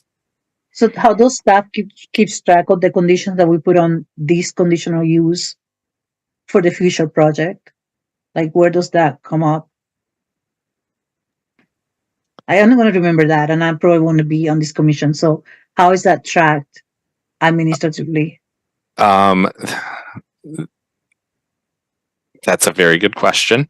It would likely fall to me. We also have a land use approval tracking system that we are able to kind of put notes into for different lots. We may be able to add that there. It's quite often used by the Office of the Zoning Administrator and the Parks Division to make sure that requirements that they have get fulfilled or checked before an approval is given on a certain site. And then my last question for now, can I just reject these demolition because I believe or feel that the owner purposely left the buildings deteriorate? Is that like, would I need to prove that in court if this gets overturned somehow? There is a concept called demolition by neglect, but that is within the realm of the Landmarks Commission. And I do not believe the Plan Commission could find a standard not met due to that particular finding. Those are all my questions for now. Thank you. Thank you. Commissioner Heck. Thank you. Colin, I just wanted to verify that you staff didn't see any problem with the extra phrases that I added to condition of approval number 1 in my discussion with the applicants. I didn't, I purposely didn't strengthen the requirement in that it still says the applicant will, to the greatest extent possible, la, la, la. So it's, maybe this addresses some of what Alder Figueroa Cole was saying. It's not something that they absolutely must do, but they must try, essentially. And then the other things I added were just putting a little more detail in that. Yes, when I and other staff originally crafted that condition, we tried to keep it a little bit more general, not knowing what the exact future proposal might be. But I don't think that your additional language is out of line at all. My thought was, it's entirely possible some of the tiles aren't salvageable. Some are, some likely are. I hope they are. And it wouldn't be that they'd need to mimic exactly what was there. That was why I chose the word evokes, hoping that that would provide some room. So that seems okay to you? Yes. All right. Thank you. Thank you, Commissioner Heck. Are there any other questions for staff?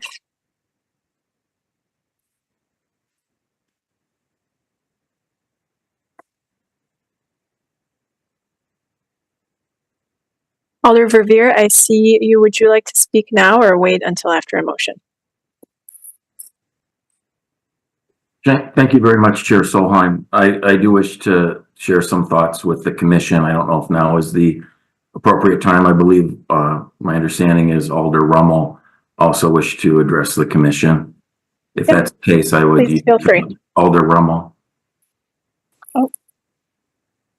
Alder Rummel, would you like to speak now or wait for a motion? I would like to speak before you make the motion, if I may. Thank you, everyone, for your service. And I hope that I know you get a lot of day of emails, and mine was one of them, and I apologize for doing that. But, I don't often see the agenda till the weekend, and I get to it on Monday, so it's late. So please, before you start thinking of all the conditions you're going to make when you approve this, please let's look at the standards and whether they're whether they meet the standards. And in my letter, I suggested to you that you would reject this demolition application because it does not meet the standards. I don't believe the proposed demolition is consistent with the statement of purpose and which is which leads off with preservation of historic buildings. And as we noted from the Landmarks Commission, these buildings are have historic value from the type of architecture, from the architect, and the fact that they are eligible to be on a national register, have that kind of honorific. So, and that passed unanimously, voting, one no voting, in addition to adding but if you decide to demolish, please work on saving those tiles. But keeping on with this notion of the demolition standard number 4, the report of the city's historic preservation planner and the report of the Landmarks Commission made that findings, as I stated above, about the historic significance. And I urge you to support preserving and reusing the entire building, not just the terracotta tiles. And finally, on standard number 6, I don't, even in testimony tonight, I don't believe that there's a factual basis in the demolition standard to accept life safety claim for the Churchill building and access to that. I don't accept that idea. When this project for the museum was adopted, they had an accepted plan to use Mifflin Street Plaza. It seems to me that was the time to look at whether that was a reasonable way to stage the activities. And you did receive other letters and testimony today about other projects in similarly close conditions where no adjacent building needed to be removed.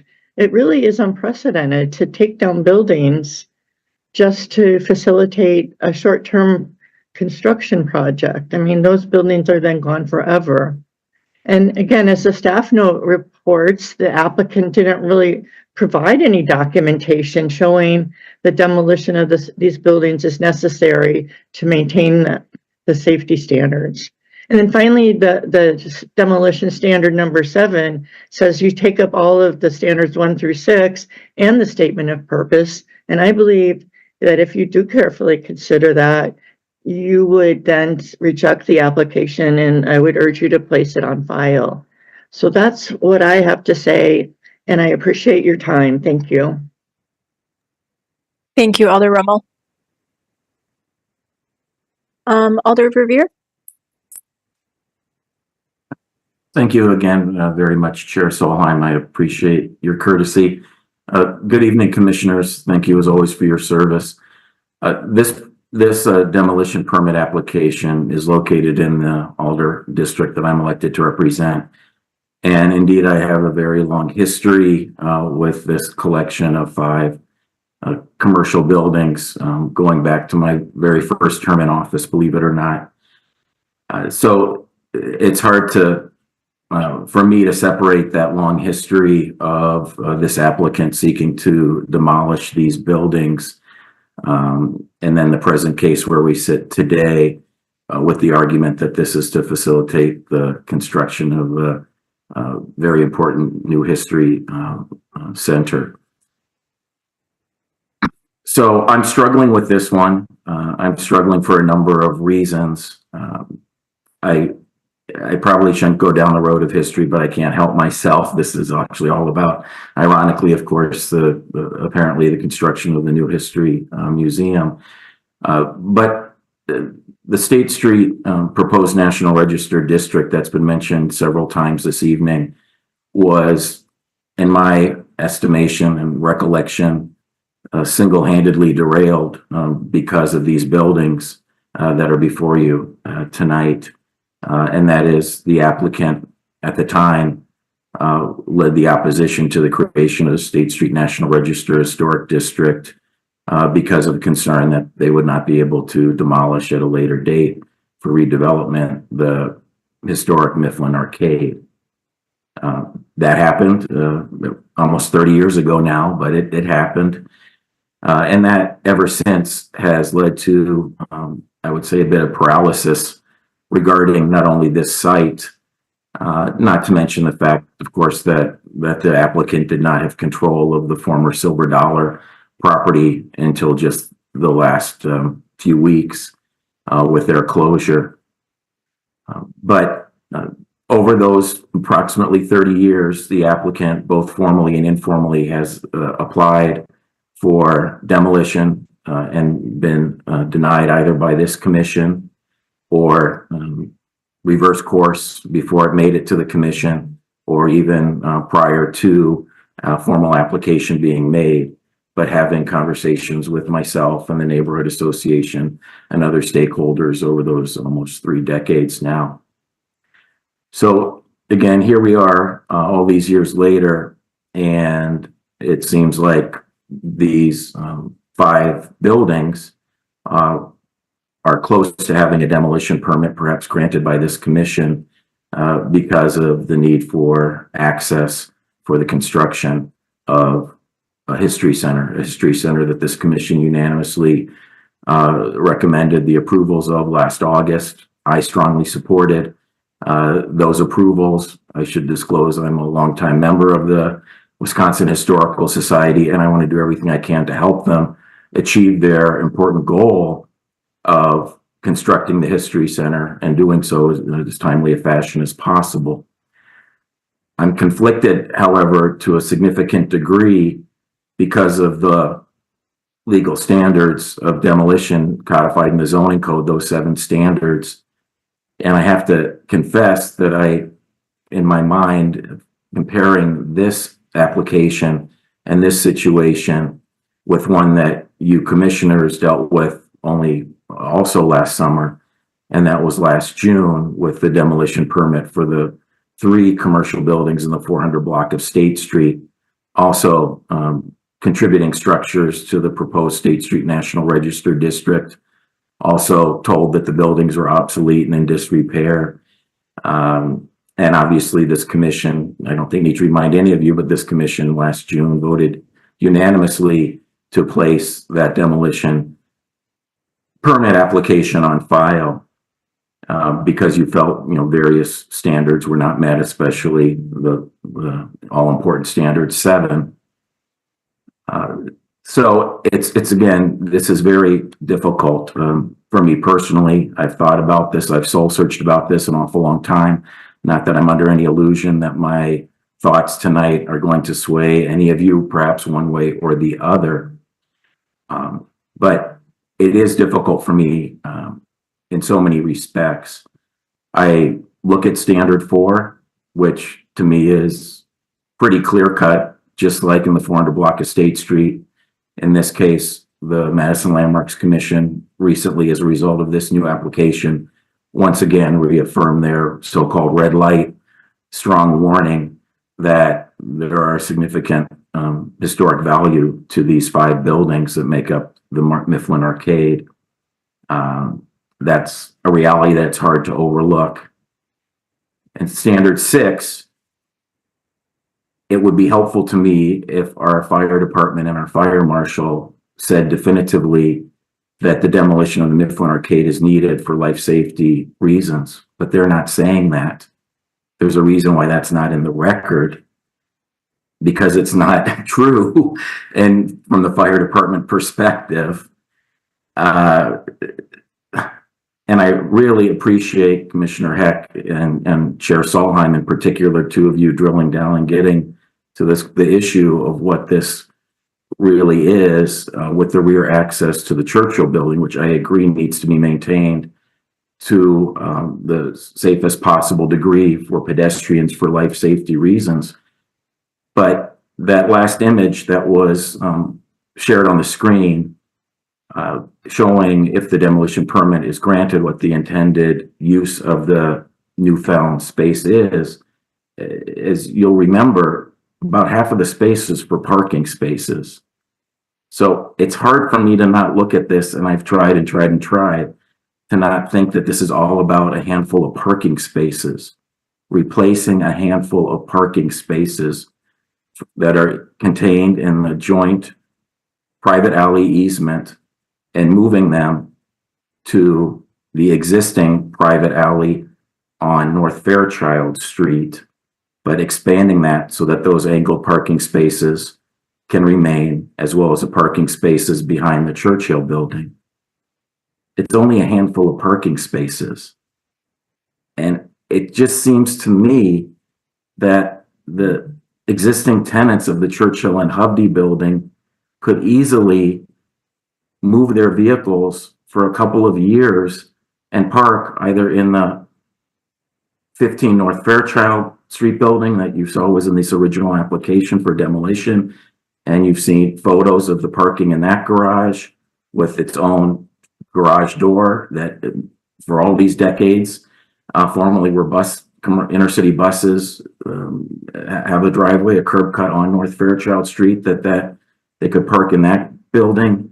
They could park in the Hovde Properties Ovation building garage. They could park utilizing the Overture Center parking garage lease that Hovde Properties has long had with our parking utility and has to this day, or park elsewhere. It just is hard for me to, and I really want to get there because I really want the History Center to be able to be constructed, as I say, as soon as humanly possible. But it's just hard for me to wrap my head around demolishing the Mifflin Arcade to replace parking spaces, because it seems to me that the pedestrian access to the rear of the Churchill and Hovde buildings is maintained by the existing North Fairchild Street alley, an alley that I must confess I have driven through on several occasions over the years. That alley would remain available to at least pedestrians to use that are in the Churchill and Hovde buildings for life safety purposes. So that's why it's just hard.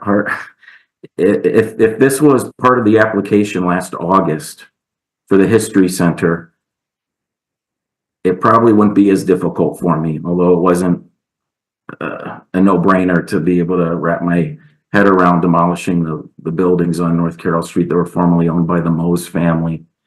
But to have the Mifflin Arcade be demolished for additional laydown space for the contractor, which already will have use of the entire public right-of-way of Mifflin Plaza, save for pedestrian and bicycle passageway adjacent to the Teddy Wedgers building. It's just very difficult, especially, as I say, when you look at demolition standards for 6 and 7, and the statement of purpose in this section of the zoning code, and the health, safety, and welfare of this city, and how is this consistent with that statement of purpose and the health, safety, and welfare of the city. Anyway, although your agenda is mercifully light tonight, I don't want to impose on you and go on and on. Let me also say that if you do find that the legal standards are met, and I totally respect if you do, you all are the experts, not I. It's a tough one. That's why the planning division staff obviously has not made a real firm recommendation. They're struggling with this like I am. Obviously you all know how the reports are presented to you. But if you do find that the standards are met, which I again will totally respect and understand that reasonable people can easily get there perhaps, I would refer you to please look in your packets once again at the letter from Capital Neighborhoods Incorporated, the Downtown Neighborhood Association, and consider not only modifying the condition requested by the Landmarks Commission in their recommendation to you of last December, relating to preserving and reusing the beautiful terracotta on the Mifflin Arcade building, but also look at those conditions that are recommended by Capital Neighborhoods.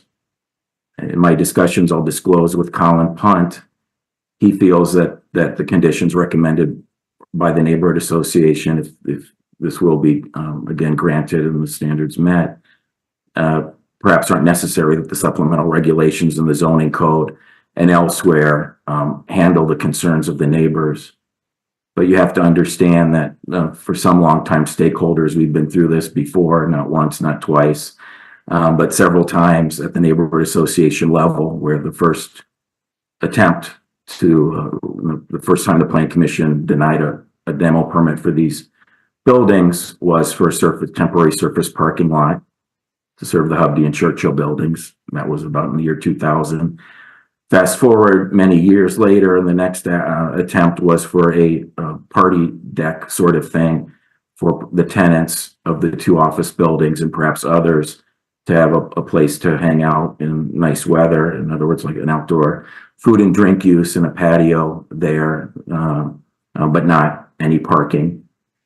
So I just wanted to give you that background, why the neighbors that have been around a long time are concerned that if the demolition permit is granted, and that there not be any allowance of a single iota additional parking stall that's allowed to be there once the History Center construction is complete, that if there is going to be any sort of use of this, that the time, place, and manner be regulated.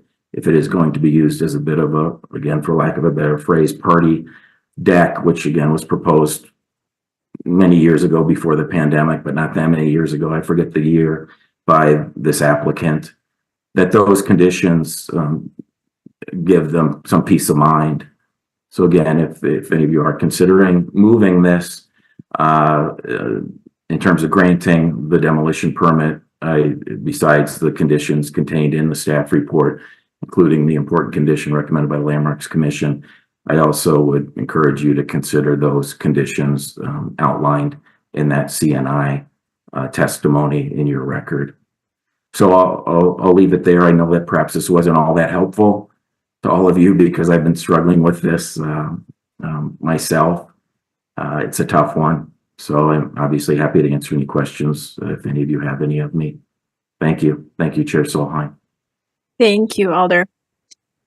Before we move on, is there any other questions for staff? Didn't get to earlier? No?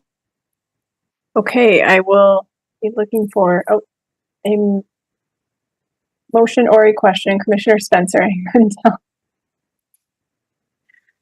Just a question, curiosity, really. So let's say we have a motion to not pass the demolition. What is the obligation of the property owner to maintain the property and, even upkeep it, knowing that it has a historic value or has a historic status? What is even the obligation of the property owner, if any? Yeah, I see my colleague Matt Tucker here from Building Inspection and want to create an opportunity for Matt to weigh in on that. Good question.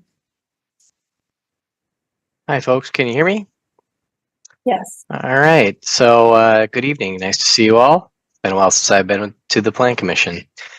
The property owners are going to be required to maintain the property, the exterior of the property. It has to be in good condition, clean. Windows, doors need to be in place and secure. You folks might have noticed a few years ago, the wall on Fairchild needed to be rebuilt. The brick was kind of collapsing and falling. That's the kind of thing that they might need to do to assure that the building's exterior doesn't become hazardous. So basically, they're allowed to keep the buildings vacant, but can maintain the exterior through time. Okay, so there's no obligation for the property owners to keep the buildings like full and active and like in use. There is not. Okay, thank you. Vice President Figueroa Cole. Matt, can you please? Sorry, go ahead. Thank you. Thank you.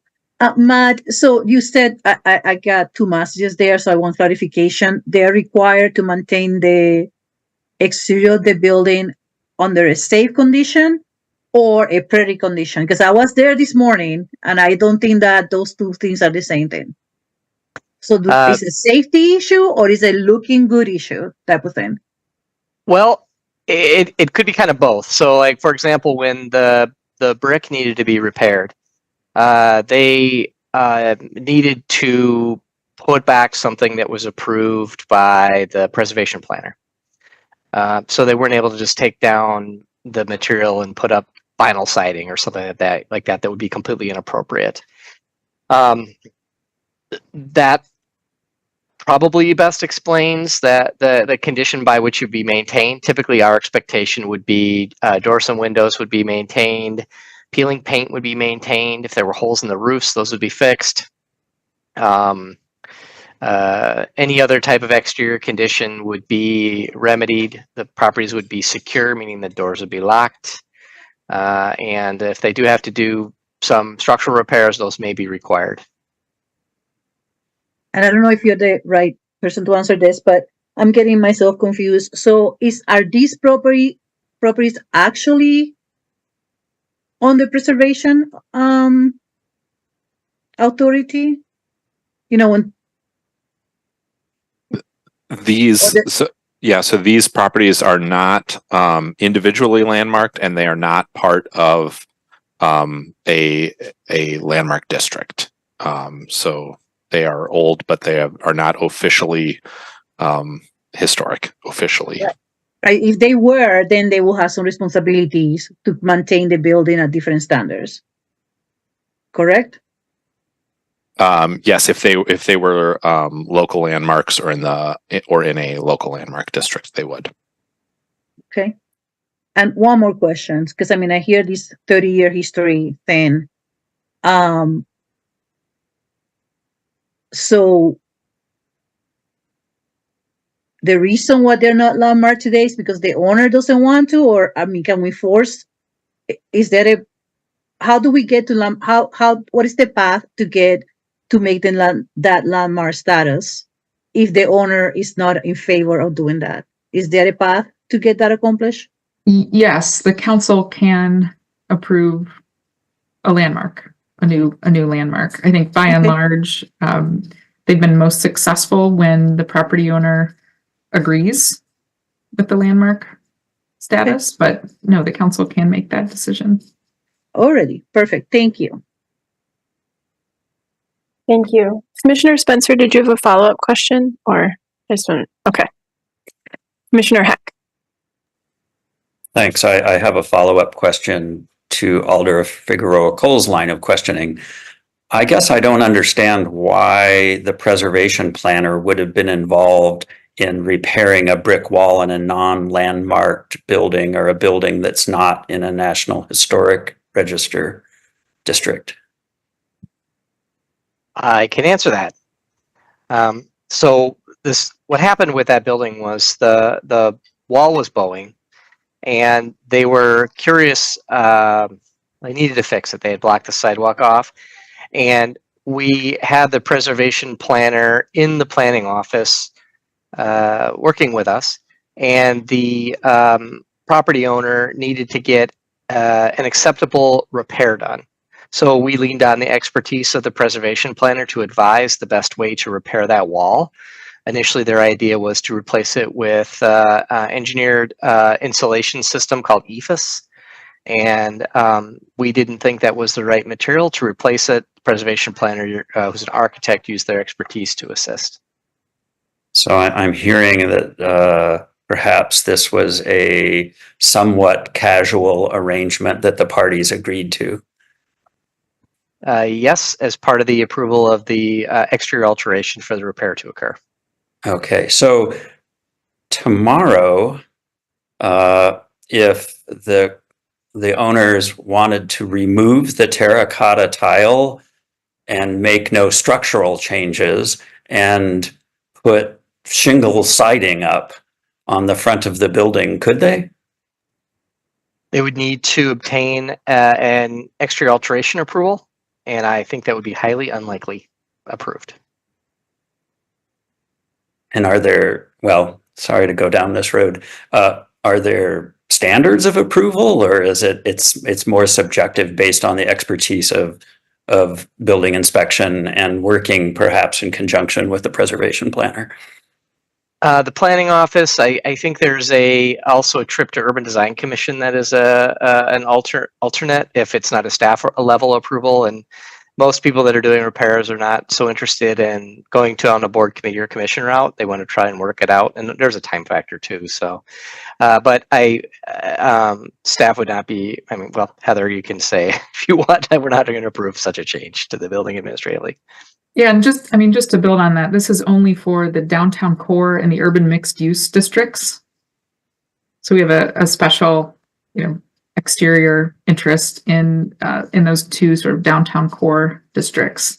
So yes, staff would review the plans for exterior changes, and we felt that a threshold was being sought or exceeded, and we're nervous about approving those administratively.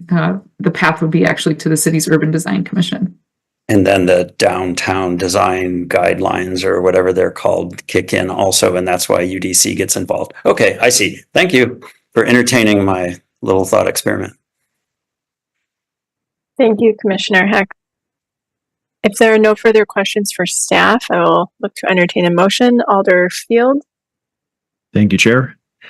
I move that the Plan Commission finds that the standards for demolition are met and approves the request to demolish the 5 commercial buildings at 117 to 125 West Mifflin Street, subject to conditions in the staff report, including the condition that the applicant shall, to the greatest extent possible, remove and preserve the terracotta tiles from the building's front facades for potential reuse in a manner that evokes the former building structure.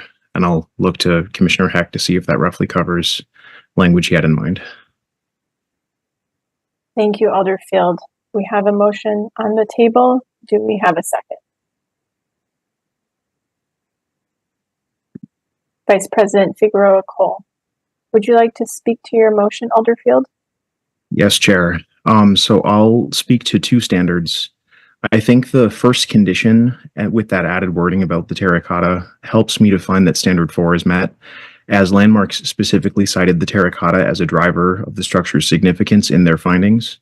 And I find standard 6 met because I'm convinced by the explanation of the improved site safety to the public in a scenario where compared to the scenario where the alleyway behind the museum and the construction site is no longer used for tenant access beneath the scaffolding and other structures that try to catch falling materials during construction. Thank you, Alder Field.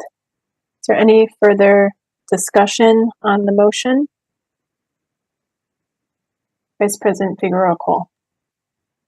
I just want to quick clarify the comment made earlier on regards to a prior location that was put on file. And I just want to kind of clear the record on that. Based on the demolition standards, one of the options is to actually look at the current condition of the building. And I honestly, on that prior vote, that's the only one condition that I felt it wasn't justified. The pictures that were provided were actually a pretty sound, nice building inside. I mean, if there was anything wrong with that building, I could not have figured that out based on the images provided.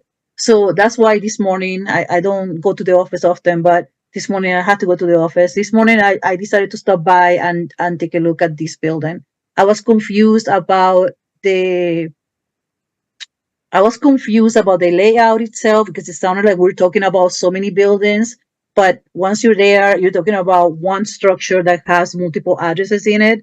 So it's not like you can, and you can see that the entire outside of the building just follows the same design. So it's not like you can just demolish one address or 2 addresses or whatever. It's like you really, even though it has multiple addresses, we're talking about one building. So that cleared out for me. And I don't have a police report to show me data on the issues that one of the speakers brought up there. But I can, I would love to see that information, to be honest, to see if there's any issues that impact the safety of the people in the area. But I just wanted to just make that clarification that decided to go today and check it out. And try to understand what the condition was. And it is, I mean, I get it. The picture that was presented earlier, that looks great. That was whatever it was at the time, but that's not what is there today. And it does look, yeah. I mean, I don't know how building inspection manages that detail, but it honestly looks like an abandoned building on an alley so close to downtown. And there's no life there. There's no, I don't know. And the fact that we're hearing arguments from the historic museum and then the historic preservation people and being in conflict is honestly disheartening, because we're here to make decisions based on those expertise, and for the two entities not being able to find a common ground before coming to us is really a little bit trouble for me. But I really want to clarify that whatever decision I'm making today versus the other one, the condition of the building is part of my decision making. And I agree with Alder Field on regards to condition to saving some of the materials. That also helps justify the demolition. Thank you. Thank you, Vice President Figueroa Cole. Is there any further discussion? Commissioner Heck. Thank you. You know, when we started considering this item, I was leaning towards supporting this application, and honestly, Alder Verveer's comments related to the other access that's now going to be used for the Churchill if this is to pass, and his discussion about the history of this application, previous applications, has swayed me the other way, and so I'm not going to support this motion. Honestly, though, it's very, very tough. I'm really on the fence. I think that when we consider these demolition applications, when I was first reading the materials, I read back to this has been denied twice before, but many years ago. And my thought is that that's important information, but the city evolves and the context evolves, the needs of the city evolve, and that's why I was leaning towards yes. But I really think that the Historical Society Museum can be built without the demolition of these properties, so I won't be supporting the motion. Thank you, Commissioner Heck. Is there any further discussion? If not, I think I'll ask Heather if we could do a roll call vote. Certainly, and just a reminder to commissioners, we do have 5 typical voting members and Chair Solheim this evening, so 6 total members. The vote would need to be at least 4 members in order to pass any motion. So I'll start just based on the layout on my screen. Former Alder, Commissioner Heck. No. Alder Field. Aye. Vice President Figueroa Cole. Aye. Alder Duncan. Aye. Commissioner Spencer. Yes. 4 ayes, 1 no, so that motion passes.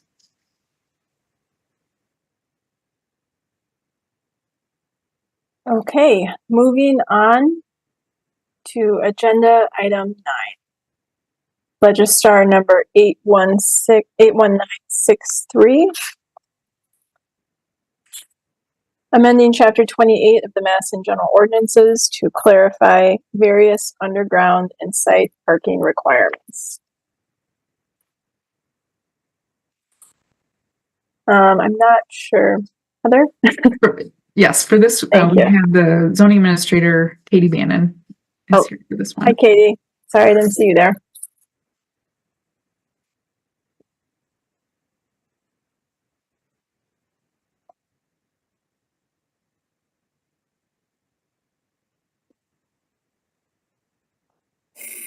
Sorry about that. So, here before you today about a zoning code change. The zoning code change is primarily intended to clarify some long-standing interpretations of the zoning code, and that a variety of sections only apply to surface parking. Structured parking has been included in many approved projects since the new zoning code was enacted in 2013. However, there are different rules that apply to structured parking. You can see there are many places in the code which staff has applied exclusively to surface parking, and this code change will make that clearer. So primarily it's about adding the word surface to parking throughout various sections of the code. Few other proposed changes regarding how parking regulations apply in various parts of the code. There's a couple drafting errors that were identified by staff late last week. You can see the substitute has been added to Legistar to address those. And then staff has also reviewed public comments submitted today and is prepared to answer any questions from commissioners. That's it for me. Thank you, Katie. I do know we have at least one registrant. Heather, so I will open the public hearing, and Heather, can you read them into the record? Yes, we do have 3 registrants now. The first is Graham Pettit of Glenway Street, neither supporting nor opposing. Graham, you have 3 minutes. Hi, thank you for letting me speak tonight. Yeah, I'm kind of not in opposition or in favor of this. What I really want to say is I think it's good that the zoning code's getting looked at and adjusted to match the interpretations. But I worry that this change is being made quickly as a result of the lawsuit that went through at Speedway. And I would really encourage the Plan Commission to step back and look at any unintended consequences that these changes might have. Also, I'd encourage them to really look at neighborhood mixed use and making sure, that hopefully we can define things that are more concrete that will prevent situations like the one at Speedway that happened.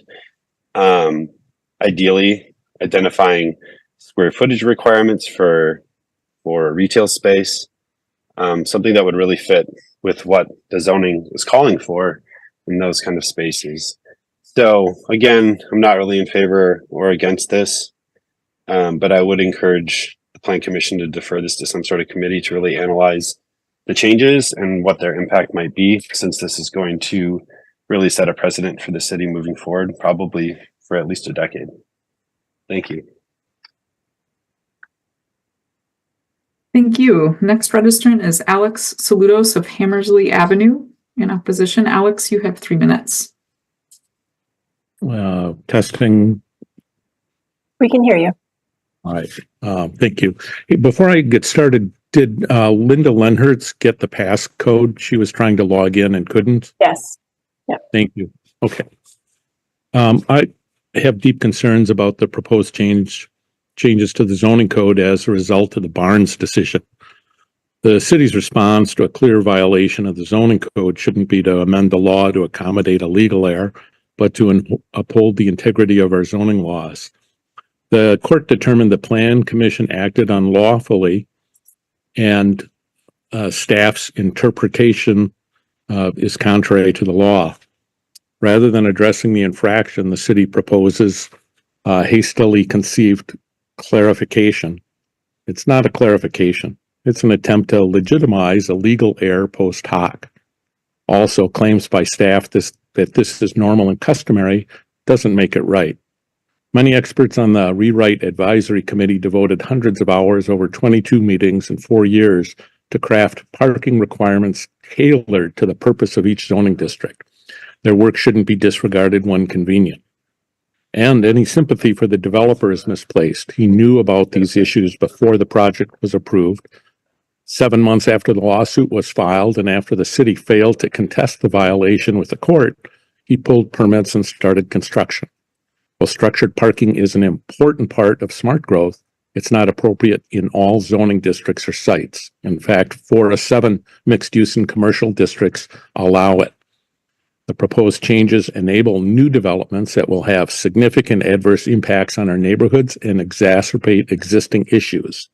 For example, there's no requirement for any commercial use on the first floor of a mixed-use building in neighborhood mixed-use zoning. There's no minimum amount of commercial space required in a mixed-use building in neighborhood mixed-use zoning. It legalizes above-ground structured parking exclusively for residential use. It legalizes structured parking in the least intensive zoning districts, enabling projects dramatically out of scale with the surrounding neighborhood. Finally, this solution reveals a troubling process for developing legislation that sidelines meaningful public input. In conclusion, I urge the Commission to place this on file, or in the alternative, refer this to the Urban Design Commission for their expert input, and hold special meetings or delegate this to a subcommittee to allow for detailed scrutiny and public engagement these changes warrant. Thank you. Thank you. The last registrant is Linda Lennertz of South Patterson Street. Opposing. Linda, you have 3 minutes. Hello. Today you received version 2 of the proposed ordinance changes. Other than writing out 50% or 200 feet in addition to using the numbers, the changes that were made were ones that I identified in my comment letter.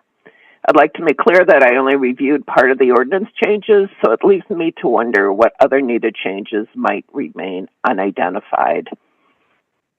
The city seems to be taking the position that the current language only addresses surface parking and that underground or ground level parking is just fine. And this is how the ordinance has become to be interpreted over the years, but it's not what the ordinance says, as was evidenced by the court case. The court said that the ordinance plainly does not provide for parking to be located under the building. That was in connection with NMX zoning, but it also applies to other zoning districts too, such as TSS. The proposed ordinance is being presented as one that merely cleans up language to reflect the real intent of the ordinance. I question this. When the zoning code was being written, there was not a lot of underground parking or at-grade parking, and this type of parking may never have been at issue. But over the years, buildings have gotten bigger and wider, and lots are often combined.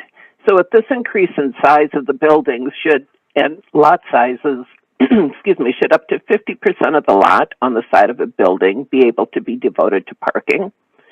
Should ground floors be able to have half or more of the ground floor devoted to parking?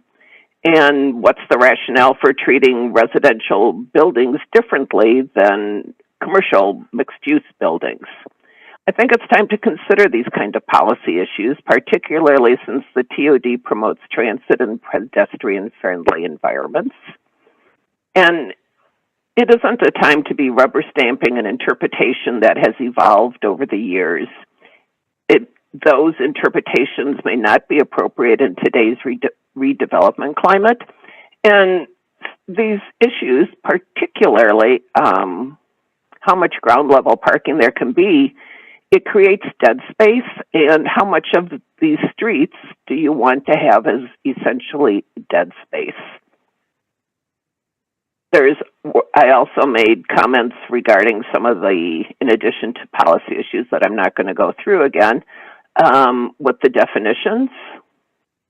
And I will just address the definition of a primary street. This isn't creating a definition. It is something that is describing the process about how a primary street is determined. And it's leaving it up to the zoning administrator to determine, and I suggest that it would also be good to have an alder sign off on it too. This is 19 pages of changes. That's it's extensive. Thank you. Thank you. Those are the 3 registrants. Thank you, Heather. Are there any questions for our registrants? Any questions of registrants? Seeing no raised hands, I will close the public hearing. Are there questions for staff? Alderfield. Thank you, Chair. I wanted to ask if the zoning administrator could walk us through beyond the rewording or clarifications, what the policy shifts as presented in this code change amount to, so that we can discuss and kind of grapple with those. Sure. So I would say one of the things that goes a little bit beyond the clarification of surface versus structured parking is that there are a few districts where there are restrictions about the location of surface parking that were changed from the front facade to the primary street-facing facade. So over time, there's been a shift to focus some of regulations, primarily aesthetic-related regulations, to be about the primary facade rather than the front facade. So the front lot line drives location of the rear lot line, where there's typically a larger required minimum setback than the side lot lines. So sometimes the front lot line makes sense to be the front based on where the rear lot line should be on a property, but a street side yard should be the primary street from an aesthetic and site design standpoint. So you can see this in a couple different parts of design related things in the zoning code, like the design standards for mixed use and commercial districts, where both window and door opening standards, screening of rooftop equipment, those already call for it to be related to a primary street-facing facade. And this is also echoed in the transit-oriented development overlay, the TOD overlay, where a primary street receives different treatment for maximum setbacks, entrance orientation, not allowing automobile infrastructure between the building and the primary street. So in using the primary street to determine which street is prioritized from an aesthetic standpoint for parking locations adds some consistency with other aesthetic standards in the code that are related to the primary street. There's also a few definitions, if you see in my list here, that were added or changed to provide more clarity to code users. So there's a definition for primary street, and this is specifically something that property owners and developers have requested. And it codifies a long-standing staff interpretation about how primary street is determined when there are multiple street frontages on one lot. Another thing is a definition for automobile infrastructure, just to avoid having to repeat automobile infrastructure several times within the overlay district. And let's see if there are any others that kind of go a little bit beyond the surface versus structured parking. I think those are the few things to note along those lines.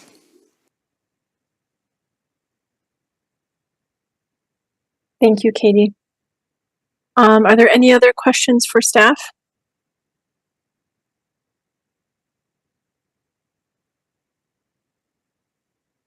Alder Rummel? Thank you, Chair. I'd like to ask Katie about backyard parking. I know it's not anything we want to promote, but how does that play into when it seems like it could be like an unintended consequence for some of the residential districts. And I know we'd say no, but I just wonder what your thinking is, or if you looked at that. Can you clarify what you mean by residential districts? Do you mean like single and two family? To V2 or something like that. So if you had like a multifamily and you wanted to add parking in the back for the 3 units, say, is that something that you would need a conditional use for? Or I'm just curious about that. No, there's really no change along the lines of what would be allowed today for like a V2 or V1 district. Okay, and then also I was really interested in what Ms. Leonard's talked about, like with the at-grade ground parking and the frontage, and I'm just wondering how the changes address some of the concerns that were raised. It doesn't really change other than being clear that it's about surface parking. So we've already applied that for residential, and so I'm already higher density residential projects. There's no parking allowed between the building and any street on any street frontage. So it could be a 4-sided lot, even some of these really large developments. It just clarifies that that's just about surface parking. I just guess, thinking, we're trying to activate the street and how we treat in the mixed use sections parking that's under a building that's then percentage of the street facing or primary street or whatever the main facade is. Yeah, that's not really changing other than being specific about which of those have always been about surface parking or which were about surface or structured parking. Thank you. Thank you. Are there any other questions for staff? Seeing none, I'm looking for a motion.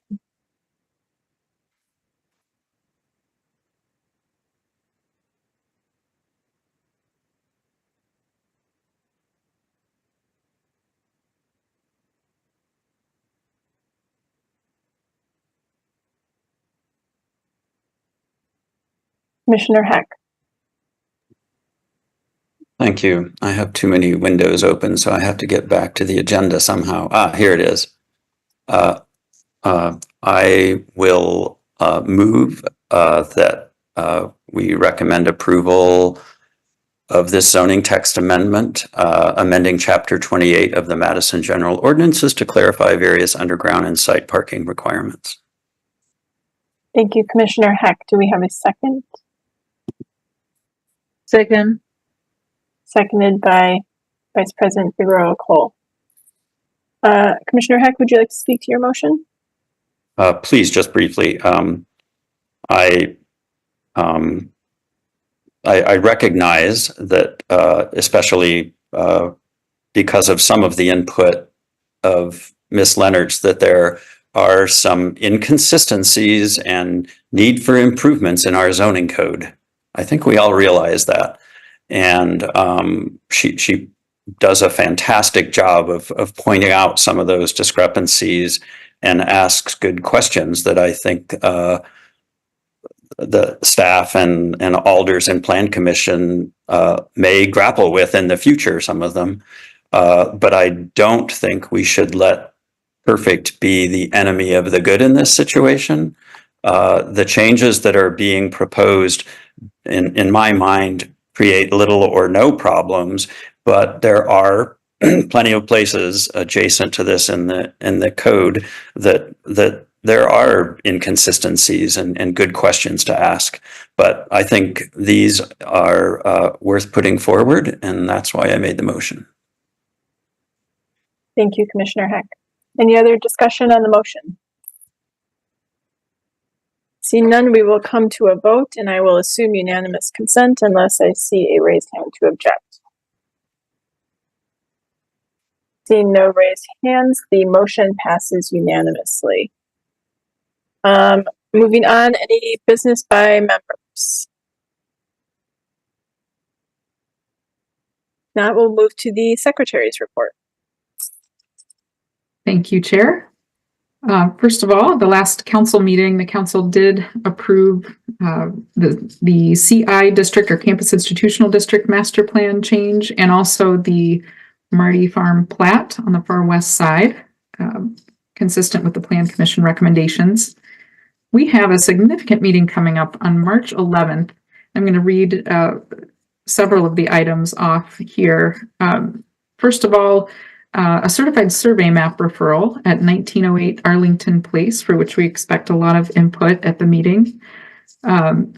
Next, 529 University Avenue, a significant 12-story redevelopment proposal right near campus. On West Badger Road, right near South Park Street, a new community center. This is the site of the Center for Black Excellence. And then on the far west side again, 10252, et cetera, on Mineral Point Road, we have another plat referral and rezonings for a future residential subdivision. I'll also mention a couple of the text amendments that will be before you. First of all, there is a zoning text amendment to allow more permissive environment for accessory dwelling units, and it would allow accessory dwelling units on properties with up to 8 dwelling units today. And also it would remove the owner occupancy requirement for accessory dwelling units. And back before you on the 11th will also be the text amendment related to the demolition ordinance that you've worked on in your recent special meeting. This is an amendment that would expand considerations for properties with historic value. It would allow for some consideration of the future use Later on the agenda then, the State Street, the 400 block of State Street demolition request will be back before you. This was one that the Plan Commission reviewed a few months back. And I think that's where I'll end it for the 11th. But again, several significant items on that day. And then looking ahead to March 25th, the Lake Monona Waterfront Master Plan. This is one that will be before the Urban Design Commission, I believe, this week, this Wednesday, and you'll be seeing that as well. The other that I'll mention is the 3722 Speedway Road, a conditional use that had been approved in the past, and the building is nearly constructed. And this came up tonight during some of the public comment. So that'll be back before you on March 25th. Yeah, I'm looking forward to some pretty interesting March meetings. As was mentioned at the very beginning, we will have a March 14th special meeting, and we're working to pull together the items for that as well. We anticipate having guests from the Madison Fire Department to talk a little bit about fire safety requirements and how they impact the design of buildings, and what some of the waivers or opportunities to construct in different ways are when it comes to fire safety. We'll also discuss demolition, perhaps a broader change to the demolition ordinance. And then finally, members of the planning team from the Northeast Area Plan will return and talk a little bit more about proactive rezoning and building heights, and try to get a little bit more Plan Commission input as they prepare to draft that plan. That's all I have for this evening. Thank you so much. Thank you, Heather.